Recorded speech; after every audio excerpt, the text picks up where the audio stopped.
Hello everyone, welcome to today's webinar about Spray and Akka HTTP. My name is Laura Masterson. I'm the Community Manager here at TypeSafe, and I'll be your moderator for today's webinar. Your presenter today is going to be Mathias Doenitz. He's the Spray Tech Lead here at TypeSafe. Before I hand things over to Mathias, I just wanted to go over a few housekeeping items. The first one is just that this session is being recorded, so if you need to hop off earlier, if you missed parts of the audio recording, no worries. We'll be sharing the slides and the video with you within a day or so, and you can also find the recording on our website. Secondly, if you have questions throughout Mathias's presentation, please feel free to insert those in the little chat box at the lower left-hand side of your screen, and we will do our best to address those as they come in. We may also save a few questions for a Q&A at the end. With those two items in mind, I'm going to hand things over to Mathias. Mathias, thanks so much for presenting today. Well, thank you, Laura. Thanks for the introduction, and hello, everyone. I'm very glad to have the chance today to introduce you for the next hour to Akka HTTP. And before we really dive into the content, I would like to get some more input from you on your background. So there is a survey here that you can use, and if you would just click on where you think you would fit in best. So the question is, have you worked with Spray before, or have you worked with Akka before, and so on. So let's go through the choices. The first one is you actually have a Spray application somewhere running and you plan to upgrade to Akka HTTP. The second one is you have it running, you have something built in Spray running, but you probably won't need to upgrade. And then we have you've never really worked with Spray, or you've never deployed Spray in production, you've never worked with Spray, and you've never really worked with Spray or Akka. So if you could just click on one of those five, the ones that you think would best fit your particular situation, then I will have some better input onto where I might lay a bit more focus for the rest of the talk. So currently we have 15. I think we can't really get more, Laura, right? Maybe that's you know what? I'm going to add the survey in again so that people can retake it, because I think it may have closed. So there are the options. Right, I think so. Great. There we go. So now there you can go. Perfect. So now this is the time where you click, and then we can skip the results once we have your choice in. Let's see, 70, wow, okay. Okay, give you a few more seconds. All right, good enough, I think.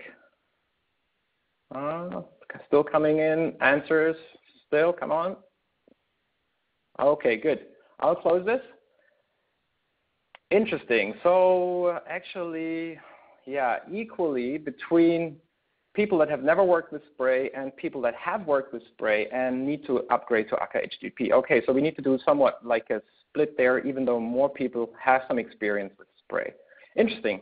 Good. So let's move on. Let's move on to the next chart here. This one, Akka HTTP. So it is, as you know, based on Spray. So last year, TypeSafe announced that it would take on Spray and make it part of Akka. So let's take a very quick look at Spray. So it's an embeddable HTTP stack. As you know, it's built entirely on Akka actors, and its focus is integration layers rather than web applications. Because if you build a web application, you need more things, and it makes sense to actually use something like a framework, like Play, whereas when you build integration layers that are mainly geared towards machine consumption, then Spray might be the better choice.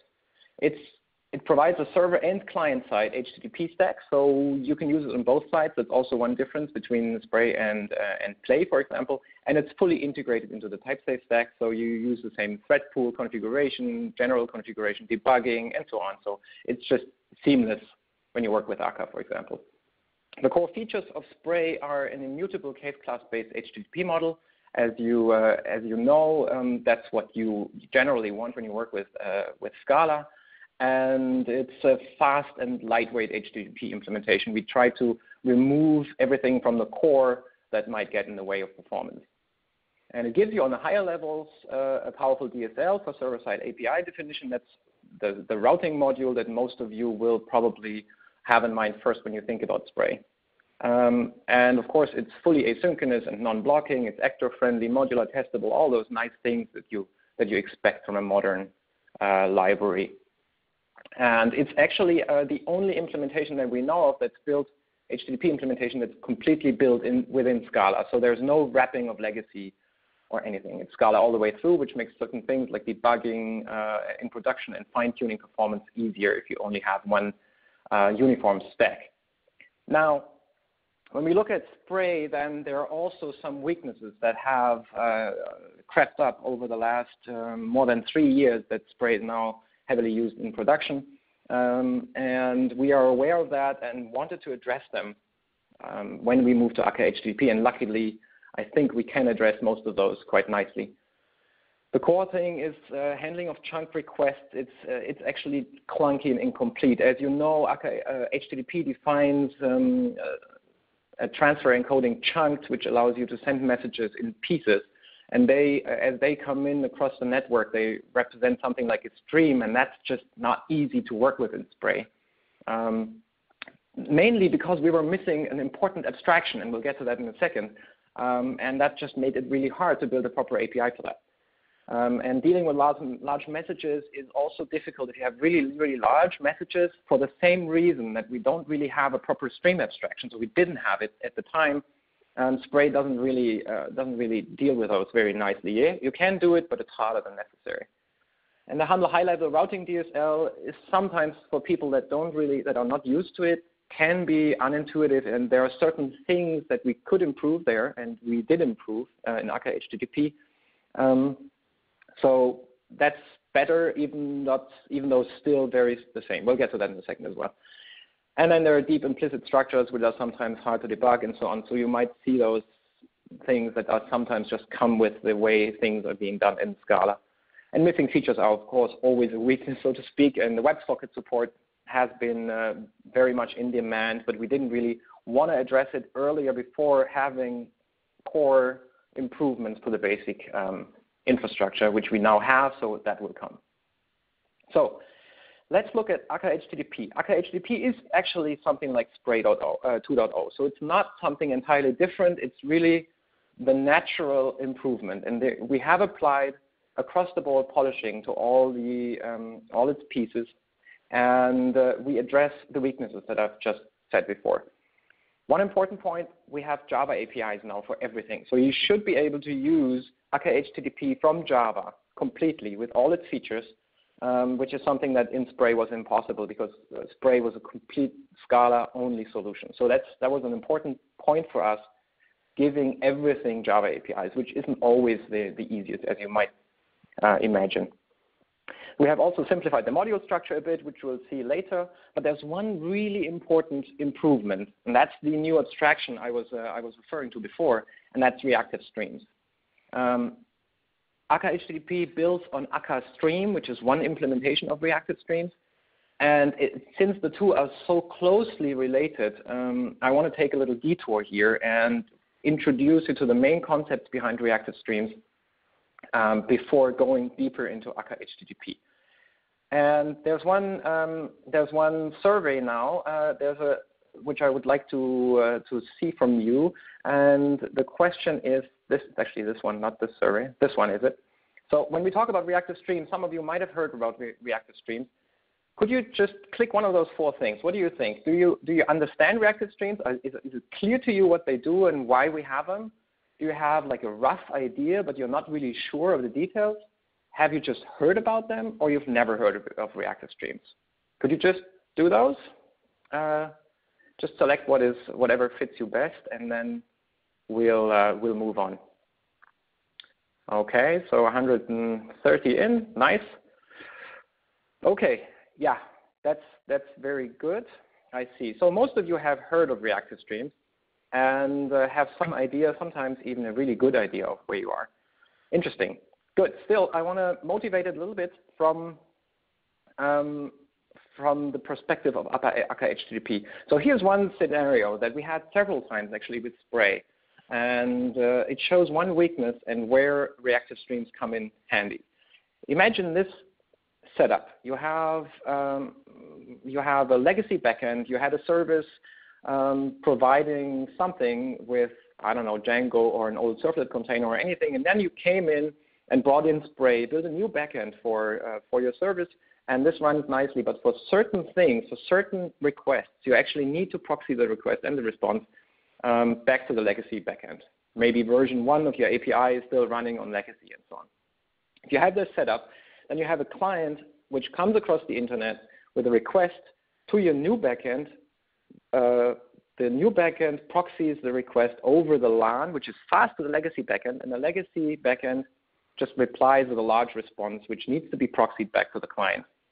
So as you can see here, there's one risk on the way out of the response, and that's here. If you are in the middle, then you might there's a risk of getting squeezed.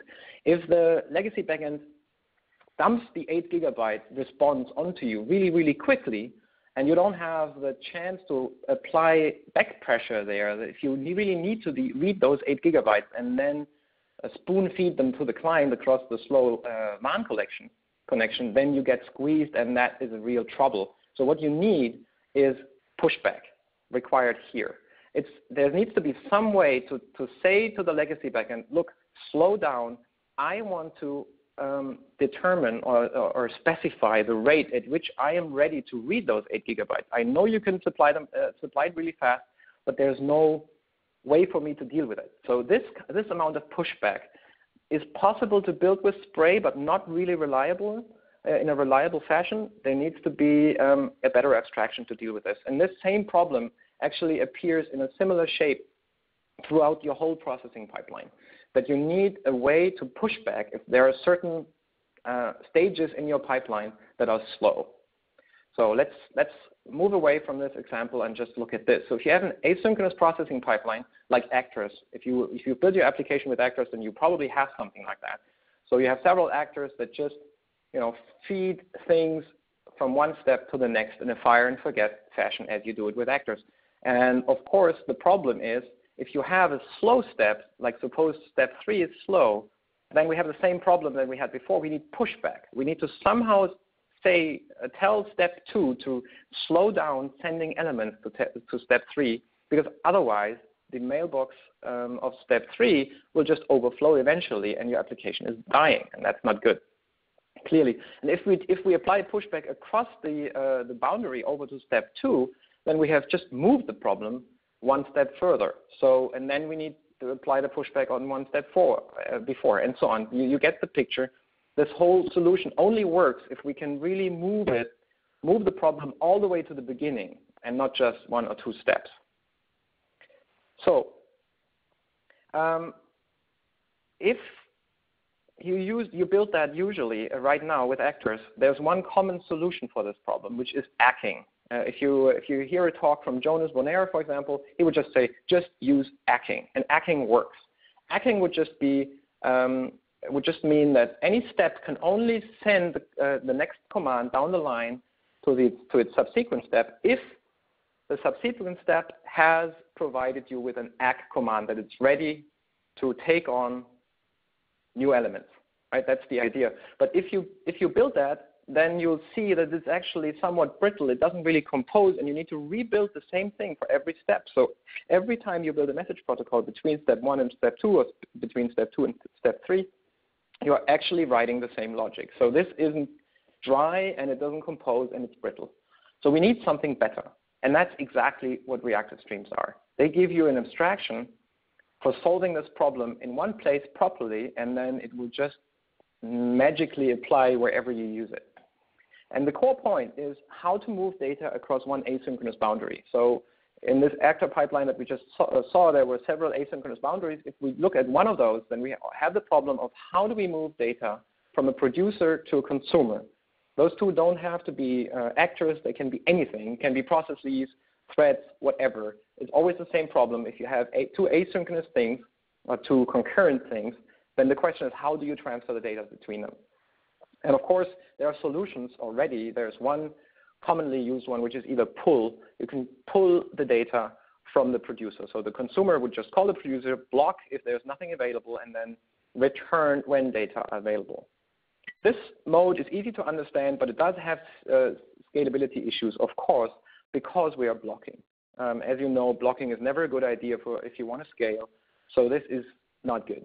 However, if the producer is faster than the consumer, so if the data are almost always already there, then it's not that bad a mode because you don't really block, right? You would return more or less right away, and there's no blocking, and then everything is nice. So if the producer is faster, then that's not a bad solution. However, you can't really make sure that the producer is always faster in a pipeline. So the alternative, of course, to pull is push, which is what we commonly use with actors. You just push data from the producer to the consumer whenever the data become available. So that's easy to understand and straightforward. It gives you good performance. After all, that's what we're doing with actors most of the time. But the core point is that it only works reliably when the consumer is faster than the producer, right? If the consumer always has enough computing resources to deal with the elements, then everything is good. But if for some reason, even for maybe only part of the time, the consumer starts to get slower, then of course you have the build-up problem, you have the buffering problem, and then you die. And that's not good because you can't really foresee when those situations actually happen. So there is a solution to do this properly, which is this, what I'm showing now. And the best way to actually move data across is to introduce a two-step process where you first signal demand from the consumer side. You say, okay, the consumer says to the producer, look, I'm ready to take on n more elements. Could be 5, could be 1,000, could be 1, it doesn't matter. So you signal demand in one direction asynchronously, and then when the elements become available, then they are being pushed from the producer to the consumer. So those two, there's no blocking involved. It's basically just two flows of information in both directions that are both asynchronous. So if you do it this way, then you actually have something like dynamic push-pull, which means that if the producer is faster, then it will just be like pull, right? Because if the data are already there, you signal demand and you'll immediately get elements pushed. However, if it's the other way around, if the producer is slower, then you signal demand and then it'll just take how long it's going to take before the elements become available, and then it's like push. So this kind of mode, if you do it this way, it will automatically adapt to whatever the current scenario is, and it can automatically dynamically switch over between the pull-like behavior to the push-like behavior. And that's nice because it can always run in bounded memory. There's no risk that this will ever blow up. If it gets too slow, it will just become slower but will never die. And we can actually increase machine utilization if we do it like this at all the asynchronous boundaries in the system, because we don't need any headroom, any headspace anymore, right? Before, if we just rely on push, we might just want to make sure that we have enough computing resources to keep CPU utilization always below 20%, for example. Then everything is good, and we would start to feel a bit strange or uneasy if CPU goes really high up, because you know that your application is actually based on the hope that you always have enough computing resources available, which is not the case if you really get up to 80, 90%. But with this mode, we can actually run at 100%, and there's no risk it will ever blow up. And that's really nice. So the way to do this processing pipeline correctly is actually to start signaling demand from the end to signal, okay, I'm ready, I'm ready, I'm ready. This needs to flow in one direction all the way to the beginning. And then once demand has been signaled, the actual data items can start to flow down the pipeline.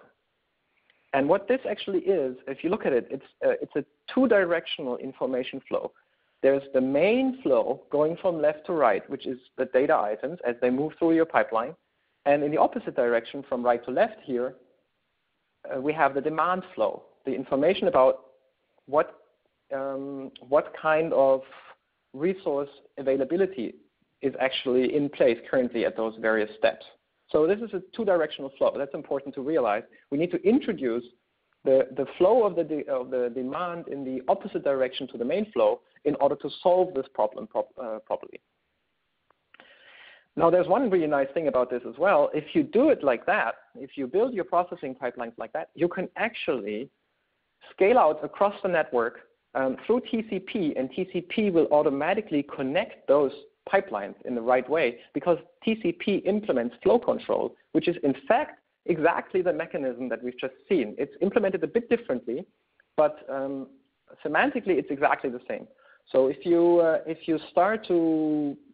put in, like in this case, if you put in an intermediate node or some node on TCP that is slow, then TCP will actually provide back pressure across the connection to wherever the data are coming from.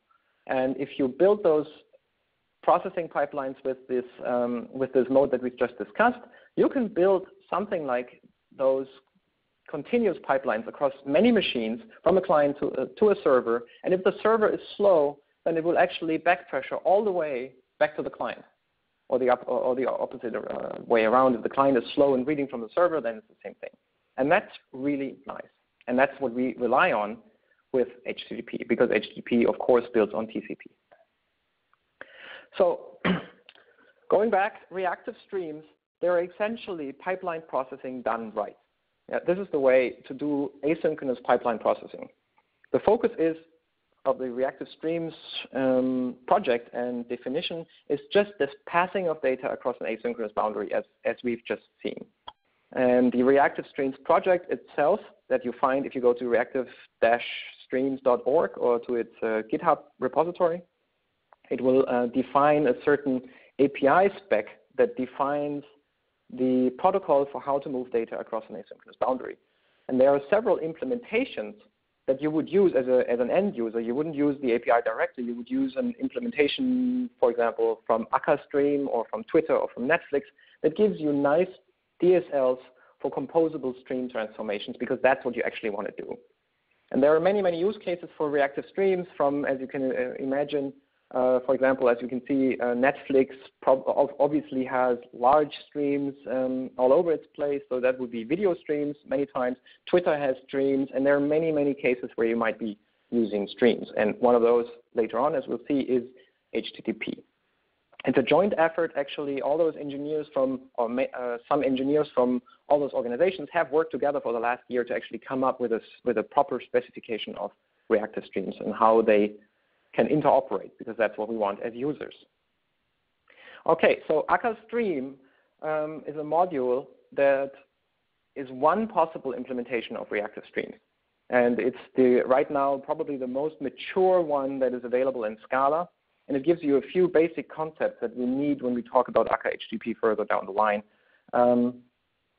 There is, for example, a source of T in Akka Stream, which is something like an open end of a pipeline that produces T's. It's like a stream, a reactive stream of elements that are typed T. And on the other side of the stream concept, you have a sink, right? It's an end piece that you can just connect to a source, and that will just drain everything from the source at its own speed and provide you with whatever kind of result the sink provides. There are several possible, or many, many possible sink implementations.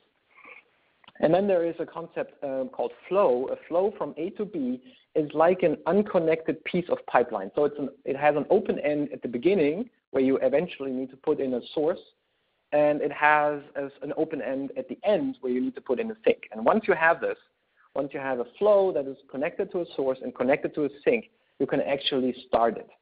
And starting just in Akka Stream is called materialization. So if you have a flow that is connected with everything, so it's not a flow anymore, it's called a runnable flow then you can just call run on it, and it will instantiate a stream instance and have it run. So you can have several, you can have one flow, one runnable flow, and start it several times, and it will actually create different instances of a runnable stream, of a running stream. So that's the basic concept. That's all we need for understanding Akka HTTP. When we move to Akka HTTP, there are several places where streams are being used. One, for example, obviously is if you have one HTTP connection, then the requests coming out of that connection to your server, for example, are a stream of requests. Right? There might be several on one connection. There can even be several right after each other if you have HTTP pipelining enabled. So there might be several requests in flight through your server at any time. And the responses going out across the connection are just also a stream that goes out to the client. If we look at one message, it might have transfer encoding chunked, then the chunks of this message are also just a stream, right? They're easy to deal with because it's the same abstraction. And if we talk about unchunked messages, then even those, if they have a large message entity, then even this one will be a stream of bytes coming across, and we'll look at that in a second. So these are four possible or 4 places in Akka HTTP where streams are being used. So this is an important picture. It shows you the stream interfaces that you implement as a user of Akka HTTP, and those are the yellow bits. The yellow bits are the stream parts that you built, and everything in between is what is already available. So what we have here is a client and a server connected with a single HTTP connection. And as you can see, a single HTTP connection actually has 2 streams. It has the request stream going in one direction and the response stream going in the other direction, because that's actually TCP, and TCP is a duplex protocol with data moving in both directions. So let's look at the client first. So you write your app ideally in a stream-based fashion. You don't have to. You can use it in any way you want, but if you do it completely in streams, and you will get certain benefits like automatic back pressure across everything. So you built your client-side stream, and what Akka HTTP gives you is actually a component that you can stuff into your stream, which translates requests to responses.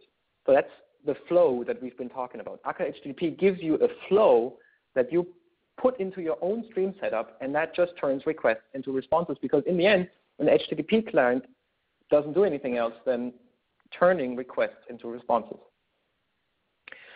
If we look at the server side, then it's the same, but just the other way around, because you actually write a server, and a server is nothing but a component that turns requests into responses. That's what you do here.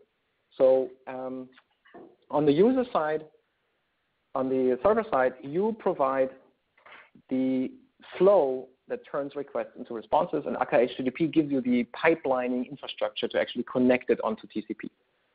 Okay, so let's look at what this looks like in real code.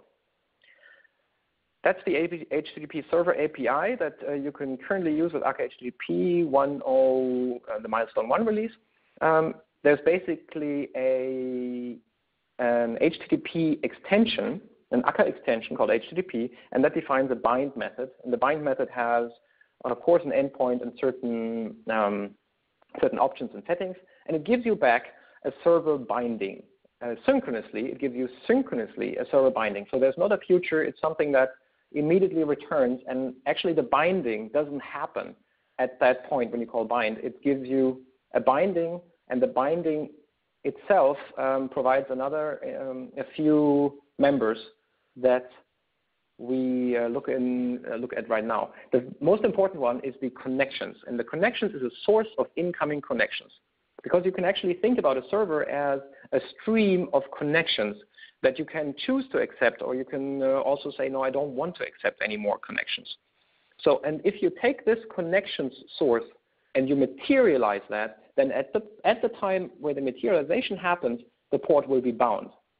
And you can actually try to materialize it again. It will fail if you haven't unbound in between. But if you unbind the first materialization, then you can just use the same binding and just rematerialize the source to bind again. So that's the logic of how this works here. And you can actually, on your side, determine the rate at which you want to accept incoming connections, because the source is a reactive stream, and you determine the speed or the rate at which with which elements are accepted. So if you want to only accept 10 new connections per second, then it's very easy to build that. And this would be really hard to build with Spray. Of course, you can also just say accept new connections as quickly as possible, which would just mean draining the source as quickly as you can. So what is an incoming connection? Let's look at that. The incoming connection defines a local address, a remote address, and then a few handle with methods. And the most general one is actually the first one that I'm showing here. you handle the connection with a flow. And that's exactly what we've just seen on the picture before. You supply a flow, so an open-ended pipeline, from requests to responses. Okay, and you can also, if you want, you can also use some sugar that makes it easy if you don't really want to provide a flow, but you have a synchronous server, for example, that synchronously turns requests into responses, then you can just use a second method here, handle with sync handler, or if you have an asynchronous handler that gives you a future on the response, then you can also use that. So that's just sugar for the most general one, which is the flow. So there's another method which is interesting to look at, which is the server flow to transfer flow method, which does something that appears might appear quite logically once you've understood the concept. It turns the flow, the server flow that you provide, so the one on the HTTP level, into a flow at the TCP level, because Akka HTTP's APIs nicely correspond to the ones that Akka IO now gives you on the TCP level. So on the TCP level, you have the more or less exactly the same APIs, but just not working with HTTP requests and HTTP responses, but rather byte strings and byte strings. So if you bind the TCP server, then the TCP server will require you to supply a flow from byte string to byte string, and you can use this method here to actually do the transformation between the high-level HTTP flow into the low-level TCP flow. Now, what is this good for? The nice thing is that this basically encapsulates the whole HTTP layer in a fashion that you can use, if you want to, completely independently from TCP. For example, for testing, you could just use this method to turn your HTTP level flow into a low-level flow and then just feed it with byte strings that you provide. So you don't actually have to bind a server to be able to test your server at a very low level, and that's very nice. It also gives you the ability, for example, to take this flow, this TCP level flow here from byte string to byte string and wrap it with encryption. Because encryption is just another way to, it's just another flow transformation, so to speak, where it takes a flow from byte string to byte string and gives you a flow from byte string to byte string, with the only difference that everything that flows through it is now encrypted.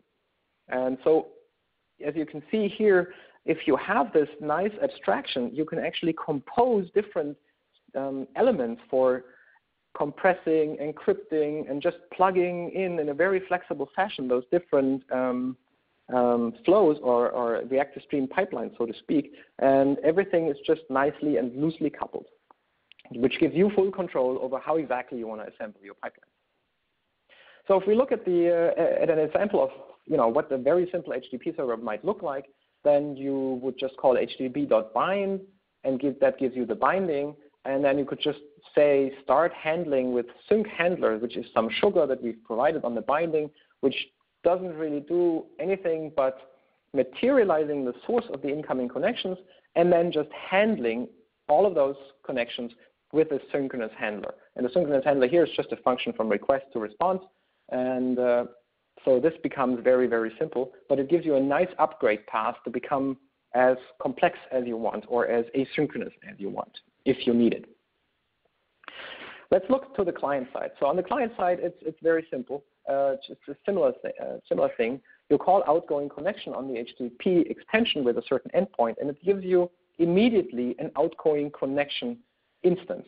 So no connection was actually at that point attempted. When you look at the outgoing connection, there's a flow element here, which is exactly the flow that you can put in your own pipelines, as we've seen in the picture before. And only when that flow is being materialized will the connection actually be attempted to establish. And you can do that several times. You can just materialize that flow 10 times, and 10 connections will be opened to whatever the endpoint, the target endpoint is. So that's nice, and it just comes together in a good way here, which gives us the feeling that what we've found as abstractions here actually works nicely in the real world. And just as we've seen on the server side, on the client side, there's also this flow transformation that is just the opposite way. You give it a client-side TCP level flow, and it will upgrade it to an HTTP level flow. Yeah. Good. So if we move away from the pure API, from the pure server and client API to the model, then you'll see that Akka HTTP has a very similar model to what Spray has. We have polished it here and there, but in the end, it's very much the same. So, for example, I'm showing an HTTP request here, which just nicely models what you would expect an HTTP request to look like in Scala. So you have a method, a URI, headers, an entity, and a protocol version, and all of those are actually properly typed. So the method is not a string. It's an instance of the type HTTP method. And the URI is not a string either. It's a URI object, and so on. You get the picture. The goal here is to actually make use of Scala's type system to make sure that everything, to statically make sure that everything is properly connected in your code. And that is very helpful over, or good improvement over less strongly typed solutions in Java, for example. On the response side, we have the same status code, headers, and so on. It's the same as in Spray with one difference. In Spray, the entity was an HTTP entity, a general one. Here it's a response entity. And before on the request, let me go back to the request, you see that there's a request entity. So there's some more typing involved in the entity. And we'll go into that right now because that's where one benefit comes in of the new model. So if just a quick look back, the HTTP entity in Spray is modeled like that. So there was non-empty and empty things. There were bytes and file bytes and compound things and so on. It was a way to try to fit many things under one umbrella. But what we were missing was this reactive streams abstraction. And in the end, this doesn't really work well for really large requests. We can definitely do better than that. And we do this like this. In Akka, an HTTP entity still exists as a seal trait, so it's an abstract data type. And there are now 4 different kinds of entities. There are entities for responses, entity for requests, entities for body parts in multi-part messages, because that's a common requirement that you send messages that have content type multi-part form data, for example. And then each of those parts inside of the entity is also properly modeled, and that's a body part entity. And then there's also something called universal entity, which you can use for everything. So if we look at the actual implementations of these, then there are 5 ways to build an HTTP entity in Akka HTTP, and that's the first one is pretty simple. The strict entity has a content type and a byte string, because many times you already have the data there. If you already have a string that you want to send out, then there's no point in wrapping that in a stream, in a fancy stream abstraction, because you already have the data. You could just send it out, and that's what the strict entity is for. It's a universal entity. You can use that for anything: requests, responses, or message for body parts, whatever you want. But it's not the most general case. The most general case is the next one, the default entity, which has a content type, a content length, and then a source of byte strings. And the source of byte strings represents the data that will come across the network when you decide to read them, at the point when you read them, and only when you want to read them. If you don't actually want to pull the data out of that source, then they won't be read from the network. So they will be staying where they are, which is at the client, and which is where we want them, right? We don't want to read them if we don't have any use for them. Then the next one is the chunked one. That's a proper abstraction now for chunked messages. It has a content type. It doesn't have a content length because chunked messages don't have a content length. And then it has a source of chunks. They're modeled here as a chunk stream part, but essentially it's just chunks, with the exception that the last chunk can contain headers, HTTP-defined trailers. So you can add headers to the very last chunk, and that's also modeled in a simple ADT. I'm not showing that here. The key idea is you have a source of chunks that you read at the rate that you want to read them, when you want to read them. All of those you can use for general messages, but there's one exception, which is the closed delimited entity, which you can only use for responses, and that's something that still comes from HTTP 1.0, which defined optionally that you can send a response without a content length, and the response will automatically be closed or signaled or ended by the closing of the connection, which is a bit brittle because you can't really make sure that the closing of the connection always happens when you think it should happen. But still, it exists, this mode, and we need to model it.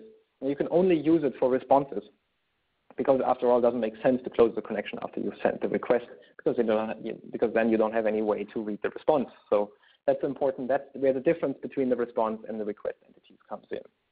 And then in the end, we have indefinite length, which is essentially the same as default, just for specifically for body parts. Good. So you can see this is a bit more involved, but it's now properly modeled. And it gives us certain benefits over what we have in Spray.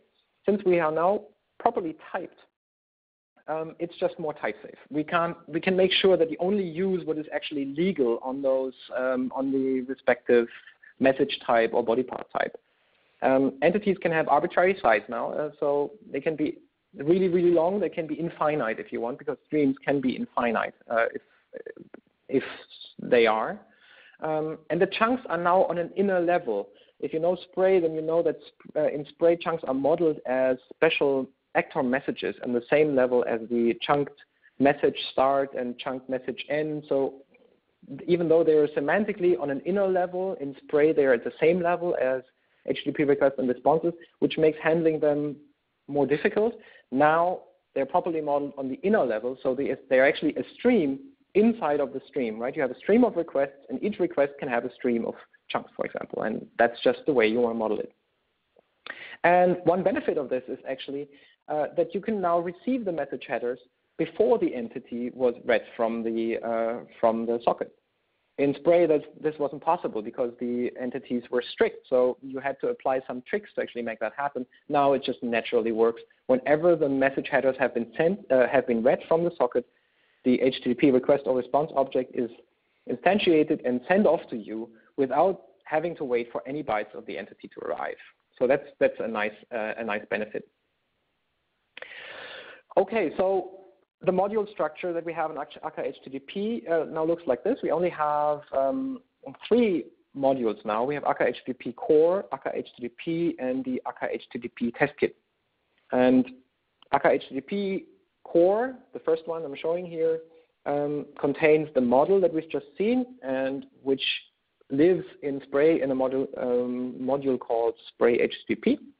Then the low-level stack is also part of this Akka HTTP Core, and it contains everything that used to be in Spray CAN. The higher-level module, Akka HTTP, it's also a module so that we have an overloading of names here. Akka HTTP can refer to the whole thing, or just specifically to the module that you can depend on, to the artifact, so to speak. And that contains all the higher level things, the unmarshalling, decompression, marshalling, all those things that used to live in Spray HTTPX before. And it also contains the routing DSLs. Note here that it's routing DSLs rather than routing DSL, so it's a plural, because we want to provide something like the server-side routing DSL also on the client side. Because in the end, the client side, the high-level client side in Spray was a bit, let's say, not as good as we think it could be. So there's the place here now in Akka HTTP, the Akka HTTP module to provide you with a high-level solution also for the client side. And the test kit is essentially the same. It just is something that makes it really easy to test your routes. Your server-side routes are well tested, and you don't need to fire up any actors or actually bind any servers. It just works on a higher level, so that's good. And there's no more Spray servlet. If you know Spray, then you might know that Spray gives you a way to also run the high-level things inside of a servlet container. But in the end, we saw that there are not as many users of that as we thought there was going to be, probably because all the native stack is more performant and actually gives you more features. And that's also a reason why we don't have it in Akka HTTP anymore, because we can't really build reactive streams on the servlet API inside of a servlet container. That's just not possible. And since everything is now based on this new reactive streams abstraction, this really doesn't really work properly. Yeah, so what's the roadmap currently? We have the reactive streams API is practically done. There's an RC coming out very soon, so that's the API spec definition that implementations like Akka Stream need to rely on in order to be interoperable. And then we have an initial release of the new Akka Stream module of Akka HTTP core and of the server-side high-level module. That's almost done. There are a few small feature holes, but in the end, it's already very usable, and the APIs should be a lot more stable now than they used to be in the last months, where we're still learning a lot about how to best package things and give you the right abstractions to work with. WebSocket support is on the list. It's very important because Play actually wants to move onto Akka HTTP core, and Play needs WebSocket support, which is why we need to put in WebSocket support. So expect to see that in the next, let's say soon. Yes. So that's the current roadmap. So you can already use milestone 1, M1. That's the M1 release that is out right now. There will be an M2 release very shortly that just fixes a few things and provides a lot better documentation than what we've done with M1. So we now expect milestones and finally RCs to come out in a rapid fashion, so to speak. Okay, so we are 45 minutes in, and it's time for your questions. A lot of you have already asked some questions. Let me see what kind of questions we have. There's one question here: is a flow limited to only one source and only one sink?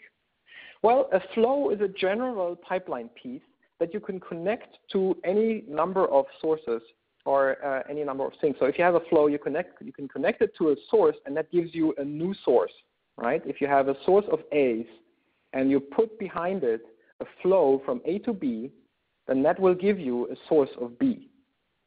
Okay, and if you have another source of A's and you put in the same flow, then you'll get another source of B's. So it's like functions. It's actually very much like function composition. So you can take a function and you can apply it to several inputs, and it will just be applied naturally there. So think of flows a little bit like functions, only asynchronous and potentially with a lot of machinery behind it, just like a function, but asynchronous with this back pressure abstraction that we had before. Okay, so another question. Could you have a cluster-aware pipeline, some kind of distributed pipeline? That's the question. Of course, in the end, the idea of Akka is to make it easy to build concurrent and distributed applications, right? That's the mission that Akka is going for. And of course, all those things that we've been talking about are just, certain elements in the larger picture of what Akka tries to give you. And Akka HTTP is good for integrating distributed systems that you might not control, so especially with other services. If you want to integrate between your own distributed systems, so your own system setup that you control, then Akka Cluster is also a good way. And of course, in the end, we want to bring this all together. So currently, there is no cluster-aware pipeline right now, but there will be, pretty sure, when we have stabilized the current Akka Stream implementation and all those things, and we can move on to higher-level features like marrying the cluster with the pipeline or marrying remoting with the pipeline setup and so on. So there will be something, and I think this is a very powerful abstraction. It's great to actually work with streams. It's a bit of a shift in a paradigm once again, but once you get the hang of it, it's actually quite nice. So there will be a lot of stuff coming on top of the cluster and on top of the streams, I'm pretty sure. So next question, how is this solution better compared to Q's messages systems, or it's just a different way to solve the same problem? Well, the problem, of course, is not something that just came up now. I mean, this is a long-standing problem. But, and Q's solve it in a certain way, but only on a very coarse-grained level, right? You can use streams with very fine-grained parallelization because you can have a stream that just has, I don't know, many hundreds of stages in between, and it actually fans out and fans in multiple ways. So it might not be just a simple pipeline. It might be a whole graph of things that just describe how your data flow through your application. So it's very fine-grained, and the parallelization is also very fine-grained. And you will, in the end, have full control over where exactly parallelization will take place and what pieces of your pipeline will be asynchronous and which won't be. And messaging systems are just much heavier. So you usually only have one or maybe two different places where you would introduce a queue message system, but you have potentially hundreds or thousands of stream stages. So the difference to messaging systems is the granularity and the lightweightness, because you can just use it everywhere in your application. Okay. Good. The next question: why is it it's called connections? So why is it called connections, or if it just has one source? Yeah, that's well, it's a good question. So why do we call it connections at the? I think you're talking about the. Let me go. I'm not actually going to go back. So if we have the incoming connections, then there's a source of connections there. Well, I think it's a naming thing. If you have a source of A's, it's only one source, but it represents all the A's that come out of there. So in our case, it represents all the connections that will actually be accepted by the server, and that's why we called it in the plural form. You could also call it connection source, I guess, to get around the problem. Okay, next question. Why response entity extends request entity? Very good question. You did pay attention there. The reason is simple, because every request entity is also a response entity. Everything that comes in with a request, you can also directly just assign to a response. So we want to make that easy. For example, if you write a ping pong server, which would just echo back the entity that came in with the request, then you can actually do that. You can take the entity, the exact same instance of entity, and put it in a response, because request entity extends response entity. But not the other way around. So not all response entities are request entities, because there is this closed delimited shape, which only works on responses, right? So that's why it's set up like that, to have compatibility in the right direction. Good. Next question. It's great. You have tons of questions. I like that. So what about Spray Client and Spray JSON? Well, Spray Client is now part of those modules that I've just talked about. So the low-level component, client-side component, is part of Akka HTTP core, and the high-level components will be part of the Akka HTTP module. So that's not really a change to what we had before. It's just maybe structured a bit differently. Spray JSON is completely independent from everything else. It's just one possible way to model or to work with JSON in Scala. There, of course, as you probably know, there are tons of other JSON implementations, and you can use anyone you want. So Akka HTTP has support for Spray JSON, it has support for Play JSON, for Lift JSON, I think we will have, and for JSON for S, and everything. Of course, we know that JSON is an important topic, and everyone wants to use it, and is kind of frustrated that there are so many solutions right now. There is a plan to unify things a bit, to come down to one AST, for example, one abstract syntax tree for JSON that you can then easily program against, or maybe build smaller libraries and so on. But this is not something that is ready at this point. We will have to come up with something better, but it's completely independent from all the rest of the machinery of Akka HTTP. So the JSON topic is its own topic. Okay, so next question. Can you please provide a more specific ETA for WebSocket support? Well, okay, let's see what the ETA is. So the goal is to move Play onto Akka HTTP at first as an additional driver layer, for example. So right now, as you might know, Play builds on an HTTP stack that's based on Netty, and we want to give you an alternative stack that you can configure, which leaves all the top-level APIs the same, so you wouldn't really see anything changing ideally on the top if you just configure the Akka HTTP-based driver rather than the Netty-based driver.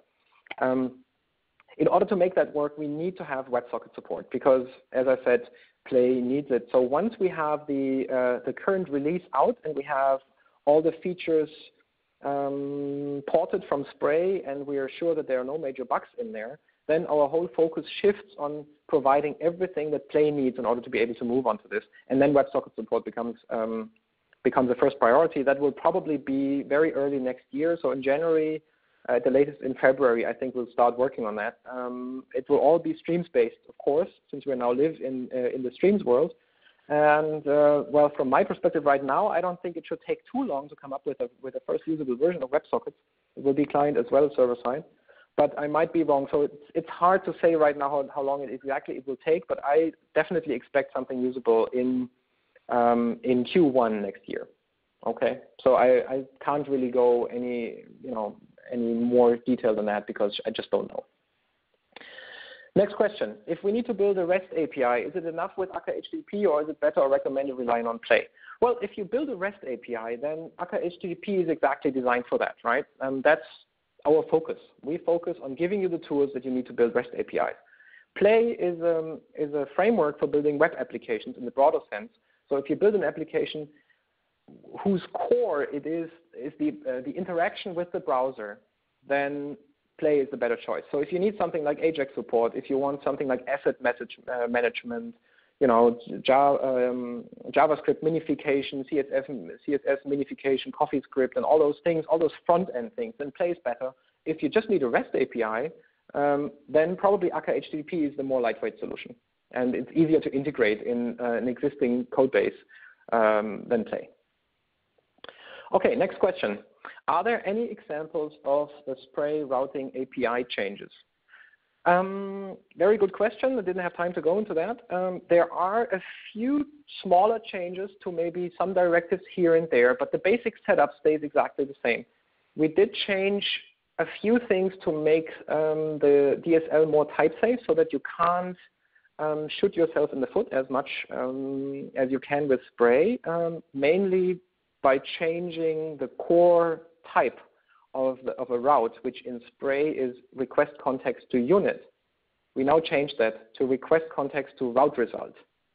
So there's a specific return type now rather than unit, which is nice because the Scala compiler, as you know, can turn any expression into unit automatically, and it won't give you an error. If we move away from unit as the return type of routes, then we will get more compiler errors for certain mistakes that you make when building your route. So that's one benefit. And there are other smaller benefits, but there's no general change. We want to make it very easy for existing Spray routes to be migrated onto Akka HTTP. So there might even be simple route structures that are source compatible with Akka HTTP. So that might be, maybe you don't have to change anything, and sometimes you maybe need to change a name here or there, but the basic principles stay the same. Good. Next question. I just wanted to know the kind of effort which will be needed to port Spray in the latest version to Akka HTTP. Yes, that's what I've been getting to already. We want to make it very easy. That's why we didn't attempt any larger changes on the high-level layers. So I think depending on how deep you go and, for example, how much chunk support you have built in and so on, that might be really, really easy. For example, one thing that we did improve are the marshallers. So marshallers work in a similar way, but in a better design right now, because you can also now properly produce chunk responses, or the unmarshallers can properly consume chunk requests and all those things. So if you write a lot of complicated marshalling logic, maybe there's a bit of migration required, but generally it shouldn't be too hard. And we want to make it easy. If you have trouble, ask on the mailing lists. We will provide a migration guide in the end. We haven't really gotten around to it right now, but there will be one in the end. And yeah, if you have trouble, let us know on the mailing list. We'll try to help you as quickly as possible, because it's important to us to know what people have trouble with when they upgrade. Okay, next question. Will making Play to use Akka HTTP break backward compatibility in some cases? Well, that's what we don't want to do, right? We don't really want to, in the beginning, when you switch on the Akka HTTP-based driver for Play, we don't want you to see that anywhere, right? It should be fully transparent to you. That's the goal. But of course, if we do that, you only have parts of the benefit of Akka HTTP, because for example, we now have a very proper HTTP model with Akka HTTP. It's much better than what Play has. For example, in Play, HTTP headers are simply string pairs, right? So it's actually, if we move only onto the HTTP core stack, then we have a nice model underneath, and then for the adapter layer to Spray's APIs, to Play's APIs, we will actually get rid of the type safety and go back to string types, which is of course not great. So in the end, in order to reap the benefits of the nice typedness that we have in the model, we will have to change the APIs eventually, because they need to be surfaced all the way to the top. But this will certainly not happen in the 2x release train of Play. So that will be part of Play 3 at some point, right? And there will be breaking changes, of course, probably with other things as well, because the iteratees will go away and reactive streams will come in instead, because they solve the same problem in a better way. So there will be changes to Play's API when Play becomes Play 3, but this is not only related to the HTTP model. Good, next question. What methods exist to glue Stream with an internal API built on Future? So I guess you're talking about,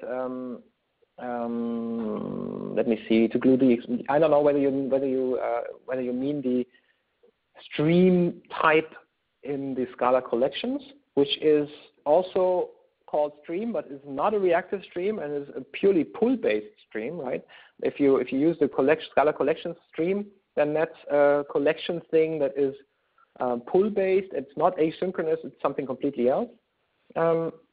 Maybe you mean what happens if I want to connect a reactive stream with one on Future. There is a way to work with streams and Future. So of course they both have their place, and you want to make the one or the other really easy to combine. For example, there's already an operator that gives you a Future on the very first element of a stream. So if you have a stream, then you can just say, okay, give me a Future for the very first element, and then just disregard or cancel all the rest, and that works. So there is a way to work with Futures and streams wherever this combination makes sense.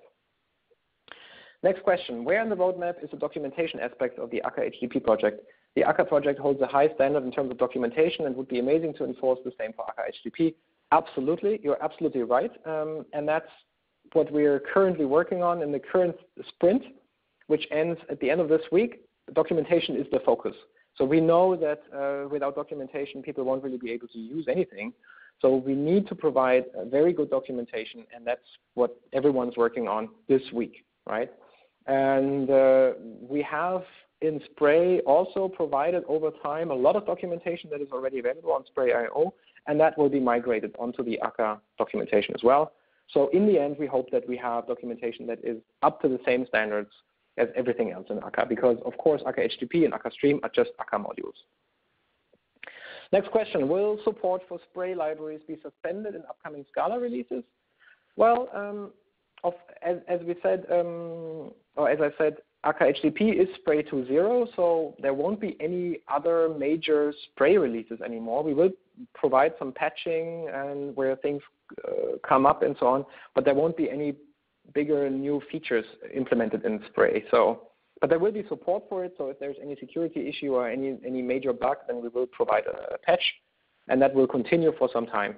And eventually, it will probably be deprecated like older versions of Akka and so on. So that's what we expect. I don't know how long that will take in detail. So just as a short process thing in the middle, there's still a lot of questions, which is good, and I'd like to go through them. So if you have some more time, I would just continue with the questions, if that's okay for you, Laura, as well. That's fine with me. Okay, great. So let's just continue with the questions. Does Spray handle protocols other than HTTP? No. Spray and Akka HTTP are pure HTTP protocol implementations. Except for WebSockets, which is kind of on top, there won't be anything else. Okay, next question. There could be some overlap between Akka Streams and Spark. There are plans to integrate somehow both projects? Yes, there are. It makes sense. There is some overlap there, you're right, and Spark does eventually also need something like some proper stream abstraction, and my guess is that there will be integration between the two.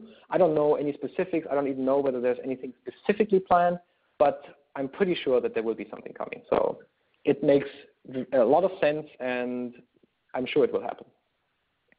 Okay, next question. How difficult is it to migrate from Spray to Akka HTTP when the experimental label is removed? I think that's the question I already answered before. It should be relatively easy. There will be a migration guide. Let us know if something is wrong or doesn't really work nicely. Next question. How to compose actors in a reactive way? Which primitives should we use? It's a good question. Yes, very nice. Actors are an abstraction for working for writing concurrent code that are much easier to use and have all kinds of benefits over threads. But they're still a bit more low level than streams, right? Streams are more closer to your business logic. If you write stream-based code, then it should look a lot like the code that you actually want to write, which defines what should happen on a business level to your data. And there's not a lot of ceremony involved there, and that's great. Not a lot of sacrificing of chickens, as Dean Wempler usually says, which I really like.